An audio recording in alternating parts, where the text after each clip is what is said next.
Hello guys, welcome back to Shivam classes. अब हम जिस टॉपिक की बात करने जा रहे हैं वो है विस्थापन अभिक्रिया। डिस्प्लेसमेंट रिएक्शन क्या होती है, इसकी परिभाषा देखेंगे, इसको समझेंगे कि इस रिएक्शन के अंदर आखिर होता क्या है। इसका उदाहरण अगर आपको देना हो तो आप किस प्रकार से देंगे। टॉपिक शुरू करने से पहले आपके लिए अनाउंसमेंट है कि अगर आपको अपनी क्लास का कंप्लीट स्टडी मटेरियल चाहिए हो और वो भी बिल्कुल फ्री के अंदर, तो प्ले स्टोर पे जाइए और हमारी ऐप शिव ओम क्लासेस नाम से जो ऐप है वो डाउनलोड कर लीजिए। उसके अंदर सब कुछ नोट्स वगैरह सब कुछ फ्री के अंदर आपको मिल जाएंगे। Video lecture, MCQ test, model paper, previous year की पेपर, सब कुछ फ्री के अंदर है।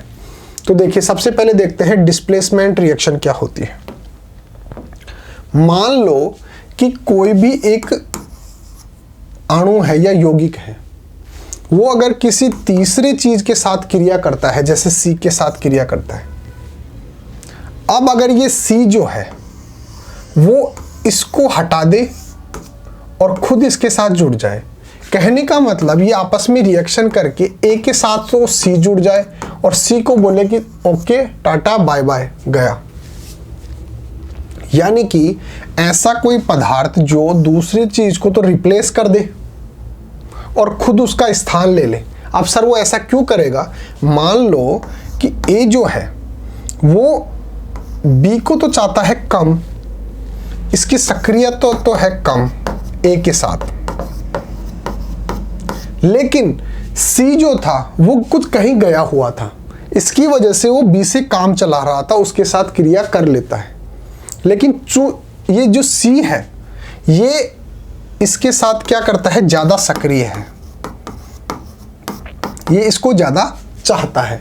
तो अगर ये आ जाता है, कहने का मतलब ये रिएक्शन करने के लिए तैयार है, तो ये तो इसको बोल देगा भाई तू कम सक्रिय है तो तू तो निकल। और सी जो है वो ज्यादा सक्रिय है ए के साथ, तो ए के साथ कौन पिक्चर में चला जाएगा, फ्रेम के अंदर कौन चला जाएगा, ए के साथ चला जाएगा सी। और बी जो है वो कम सक्रिय होने के कारण बाहर निकल जाएगा, इससे नाता तोड़ देगा। इस प्रकार की जो रिएक्शन होती है इसी को बोलते हैं विस्थापन अभिक्रिया, डिस्प्लेसमेंट अभिक्रिया। यहां पे देखो, ए को यौगिक है ए बी, सी के साथ क्रिया कर रहा है। अब ये बी को तो निकाल देगा, बी जो है वो इसके साथ क्रिया कर लेगा और ए ऐसे के ऐसे रह जाएगा। इसका उल्टा भी हो सकता है कि ए के साथ ये क्रिया कर ले, सी ए सी बन जाए और बी को बाहर निकाल दे। कुछ भी लिख देना, दोनों एक ही चीज है। अब सर इसकी परिभाषा क्या होगी वो समझाओ। तो विस्थापन अभिक्रिया यानी कि डिस्प्लेसमेंट रिएक्शन जो होती है उसकी परिभाषा क्या होती है वो यहाँ पर अच्छी तरह से समझ लो। एक बेसिक जो होता है वो तो मैंने आपको समझा ही दिया। किसी यौगिक के अंदर किसी भी अणु को तो विस्थापित करके खुद उसका स्थान ले लेता है, उसी को बोलते हैं डिस्प्लेसमेंट, विस्थापन। वे अभिक्रियाएं जिनमें किसी यौगिक के अणु के किसी एक परमाणु अथवा परमाणु के समूह को हटाकर दूसरा परमाणु या परमाणु का समूह आ जाता है। किसी यौगिक के अंदर एक परमाणु या परमाणु के समूह को हटाकर दूसरा परमाणु या परमाणु का समूह उसके स्थान पर आ जाता है, तो इस प्रकार की जो अभिक्रिया होती है, जो रिएक्शन होती है, उसी को बोलते हैं विस्थापन अभिक्रिया, फिर प्रतिस्थापन अभिक्रिया। मैंने आपको बताया ना कि भाई ए और बी जो था, पहले यहाँ पे इस प्रकार से एक यौगिक था, तो यहाँ पे कोई तीसरा जो है वो परमाणु आया और इसने इसको तो हटा दिया, परमाणु के समूह को या परमाणु को तो हटा दिया और खुद उसका स्थान ले लिया, यानी कि ए सी बन गया और बी बन गया। तो इसने इसका स्थान ले लिया, तो इस प्रकार की जो अभिक्रिया होगी उसी को बोलते हैं प्रतिस्थापन, यानी कि इसको इसने प्रतिस्थापित कर दिया। इसी को क्या बोलते हैं, प्रतिस्थापन अभिक्रिया, डिस्प्लेसमेंट रिएक्शन। कॉपर सल्फेट के विलयन में, तो एक बार परिभाषा फिर से देख लो, वे अभिक्रियाएं जिनमें किसी यौगिक के अणु के किसी एक परमाणु या परमाणु के समूह को हटाकर दूसरा परमाणु या परमाणु का समूह आ जाता है। किसी भी यौगिक के अंदर अगर एक परमाणु के समूह को हटाकर कोई दूसरा परमाणु आ जाता है, तो इस प्रकार की रिएक्शन होती है प्रतिस्थापन, उसका स्थान ग्रहण करना। अब सर इसका एग्जाम्पल बताओ कि कैसे। देखिए, कॉपर सल्फेट के विलयन में लोहे की कील अगर डाल देंगे, किसका, कॉपर सल्फेट का कोई विलयन है CuSO4 का, तो कॉपर के साथ कौन जुड़ा हुआ है, सल्फेट। अब उसके अंदर लोहे की हम कील डाल रहे हैं। अब लोहे की कील डाल रहे हैं, इसका मतलब वहां पर क्या उपस्थित है? फेरस, लोहा। अब क्या होगा फोटो के अंदर, अब ये कॉपर और सल्फेट जो है पहले जुड़े हुए थे, वो फेरस के कारण यहां पर ये वाली कहानी हो जाएगी। कैसे होगी वो देखो। निम्नलिखित अभिक्रिया हो जाती है, कौन कौन सी याद रखना, एक तो कॉपर सल्फेट जो पहले से जुड़े हुए थे, उस विलयन के अंदर हमने क्या कर दिया, फेरस डाल दिया, लोहा डाल दिया, उसकी वजह से क्या रिएक्शन हो जाती है वो देखिए। लोहे की कीलों पर कॉपर धातु जमा हो जाती है। कैसे होती है वो देखो, रिएक्शन को समझो। पहले क्या था, कॉपर सल्फेट, ये कोई विलयन था, इसके अंदर हमने लोहे की कीलें डाल दी, उसकी वजह से उसमें क्या हो गया, फेरस हो गया। अब ये जो फेरस है ये बोलेगा कि SO4 तू मेरे साथ आ जा, तो ये FeSO4 बना लेगा और कॉपर को बाहर निकाल देगा। तो किसी भी यौगिक के अंदर जब कोई परमाणु जो है वो किसी दूसरे परमाणु को प्रतिस्थापित करके खुद उसका स्थान ले लेता है, उसी को क्या बोलते हैं, प्रतिस्थापन अभिक्रिया। तो यहाँ पे जो CuSO4 था, तो ये Fe जो है वो Cu का स्थान ले लेती है और Cu को बाहर निकाल देती है, तो FeSO4 बन गया। ये जो Cu था ये तो बाहर निकल गया और उसका स्थान किसने ले लिया, Fe ने ले लिया, तो FeSO4 बन गया और Cu बन गया। तो ये कौन सी अभिक्रिया हो गई, प्रतिस्थापन अभिक्रिया। इस अभिक्रिया में कॉपर परमाणु Fe परमाणु द्वारा प्रतिस्थापित हो जाता है। ये जो कॉपर परमाणु है ये Fe द्वारा प्रतिस्थापित हो गया, उसको बाहर निकाल दिया और फेरस ने जो उसका स्थान ले लिया, अतः यह एक प्रतिस्थापन अभिक्रिया है। दूसरा एग्जाम्पल देखो, सूर्य के प्रकाश की उपस्थिति में मेथेन तथा क्लोरीन की अभिक्रिया इस प्रकार होती है। ये क्या है, CH4, मेथेन, और क्लोरीन जो है वो इसके साथ अभिक्रिया कर रही है। अब इन्होंने क्या किया, ये इसका जो एक हाइड्रोजन है, इसका क्या है, एक हाइड्रोजन, यहाँ पे 2 Cl है। अभिक्रिया को बैलेंस करेंगे तो एक Cl तो ये है और एक Cl ये है, तो यहाँ पे 2 Cl लेना पड़ेगा हमारे को। तो क्या करते हैं कि इसका एक H निकलकर इसके साथ मिलकर HCl बना लेता है और इसके अंदर क्या बचा, CH3, उसका एक परमाणु इसके साथ मिल जाता है। तो यानी कि हाइड्रोजन निकल के इसके एक Cl के साथ चला गया, प्रतिस्थापित हो गया, और एक Cl जो है वो उस हाइड्रोजन का स्थान ले लेता है, तो CH3Cl हो गया। तो यहाँ पे इस वाली में क्या हो गया, एक हाइड्रोजन को तो इसने बाहर निकाल दिया और उसका स्थान किसने ले लिया, Cl ने ले लिया। तो यहाँ पे कौन सी अभिक्रिया हो गई, प्रतिस्थापन। कैसे, CH4 था, एक हाइड्रोजन को इसने बाहर निकाल दिया और हाइड्रोजन के स्थान पर Cl आ गया, तो क्या बन गया, CH3Cl। तो यहाँ पे कौन सी अभिक्रिया हो गई, प्रतिस्थापन अभिक्रिया हो गई। इस अभिक्रिया में मेथेन अणु जो CH4 है में उपस्थित एक हाइड्रोजन परमाणु एक क्लोरीन से प्रतिस्थापित हो जाता है। CH4 था, उसका एक हाइड्रोजन जो है वो बाहर निकल गया और उसके स्थान पर क्या आ गया, उसको प्रतिस्थापित कर दिया, किसने, क्लोरीन ने प्रतिस्थापित कर दिया, जिसकी वजह से एक हाइड्रोजन को बाहर जाना पड़ा और उसको प्रतिस्थापित किसने कर दिया, क्लोरीन ने प्रतिस्थापित कर दिया। तो इस प्रकार से ये कौन सी अभिक्रिया हो गई, प्रतिस्थापन अभिक्रिया हो गई। नेक्स्ट एग्जांपल देखो, मेथेन की क्रिया क्लोरीन से करने पर मेथिल क्लोराइड बनता है। ये तो हमने देख ही ली कि भाई CH4Cl2, यहाँ पे Cl2 इस प्रकार से है, 2 उसके परमाणु है, तो CH3Cl बन गया और HCl बन गया। तो यहाँ पे जो हाइड्रोजन था उसको प्रतिस्थापित करके और Cl आ जाता है उसके स्थान पर, तो CH3Cl बन जाता है और HCl बन जाता है। तो यहाँ पे कौन सी अभिक्रिया हुई, प्रतिस्थापन अभिक्रिया हो गई।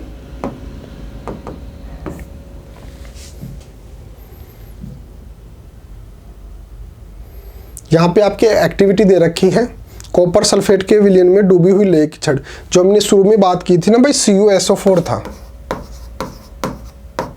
कॉपर सल्फेट था, उसके अंदर हमने क्या किया, लोहे की छड़ जो है यानी कि उसकी जो कील है लोहे की, वो उसके अंदर डाल देते हैं, तो इसकी क्रिया किसके साथ हो जाएगी, फेरस के साथ हो जाएगी। तो कॉपर को तो ये बाहर निकाल देंगे और उसको प्रतिस्थापित कौन कर देगा, Fe, तो FeSO4 बन जाएगा और Cu बन जाएगा। ये हमने स्टार्टिंग के अंदर बात कर ली।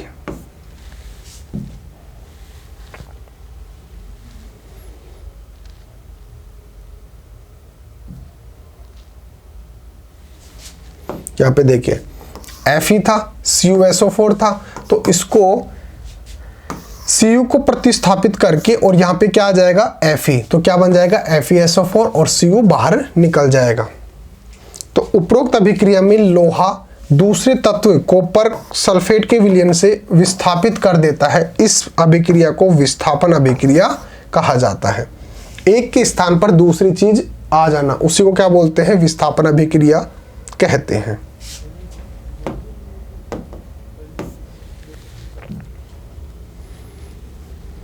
विस्थापन अभिक्रिया के और एग्जांपल दो, Zn और CuSO4। अब क्या होगा, ये जो Cu जो है ये हट जाएगा, विस्थापित हो जाएगा, प्रतिस्थापित हो जाएगा और इसके स्थान पर क्या आ जाएगा, Zn आ जाएगा। तो क्या बन जाएगा ZnSO4 और प्लस Cu, कॉपर जो है वो, तो कॉपर को तो बाहर निकाल देगा और उसको प्रतिस्थापित विस्थापित कौन कर देगा, Zn, जिंक कर देगा। इसी प्रकार से Pb है और CuCl2 है, तो Cu को तो ये बाहर निकाल देगा और इसके स्थान पर कौन आ जाएगा, Pb आ जाएगा। तो क्या बन जाएगा PbCl2 और Cu। जिंक एवं लेड कॉपर की तुलना में अधिक क्रियाशील है। मैंने स्टार्टिंग में बात की थी ना कि ऐसा क्यों करेगा। अगर CuSO4 पहले से ही एक यौगिक बना रखा है, आपस के अंदर जुड़े हुए हैं, आपस के अंदर बंध बना रखे हैं, तो फिर उसको क्या जरूरत है कि वो जिंक के साथ क्रिया करेगा। वो इसलिए करेगा क्योंकि कॉपर की तुलना के अंदर जो जिंक होता है वो ज्यादा क्रियाशील होता है, ज्यादा सक्रिय होता है, उसको ज्यादा सक्रिय चीज चाहिए, इसलिए वो कॉपर को तो बोलेगा तू जा, और जिंक इसकी जगह इसलिए लेगा क्योंकि वो ज्यादा क्रियाशील है।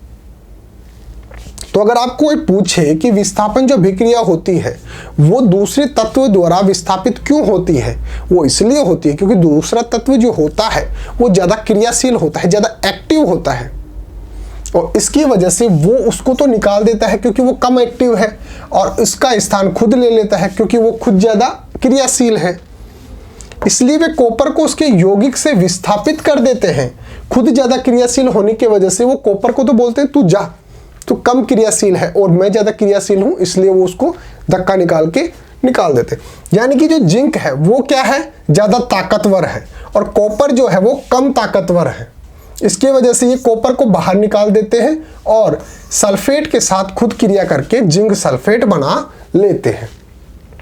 इसी प्रकार से Pb जो है वो कॉपर की तुलना में ज्यादा सक्रिय है, क्रियाशील ज्यादा है, ताकतवर ज्यादा है, इसलिए ये Pb जो है वो कॉपर को बोलेगा तू निकल, और ये डर के बाहर निकल जाएगा और इसके स्थान पर क्या आ जाएगा, Pb आ जाएगा। तो यौगिक क्या बन जाएगा, PbCl2, और Pb को क्या बोलते हैं, लेड बोलते हैं। तो ये क्या बन गया, लेड क्लोराइड। तो ये ऐसी क्रिया क्यों करते हैं, क्योंकि वो ज्यादा क्रियाशील है। जो दूसरा पदार्थ उसको विस्थापित कर रहा है वो ज्यादा क्रियाशील है, ज्यादा सक्रिय है, ज्यादा ताकतवर है, और वो कम ताकतवर को हटा के और खुद उसका स्थान ले लेता है।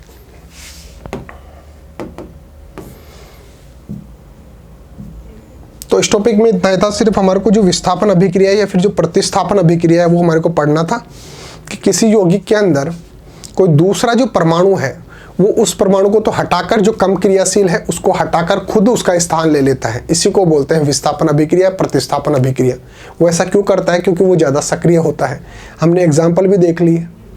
फिर भी अगर ये टॉपिक आपको समझ में नहीं आता है तो आप हमारे व्हाट्सएप नंबर लिख लो,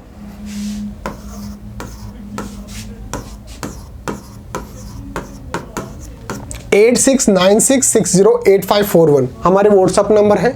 अगर आपको कोई भी दिक्कत होती है, जैसे आपको नोट्स वगैरह चाहिए हो या फिर किसी क्वेश्चन में आप फंस गए हो, तो आप हमारे को व्हाट्सएप पे मैसेज कर देना। कॉल वगैरह मत करना, सिर्फ मैसेज करना, हम आपको रिप्लाई दे देंगे।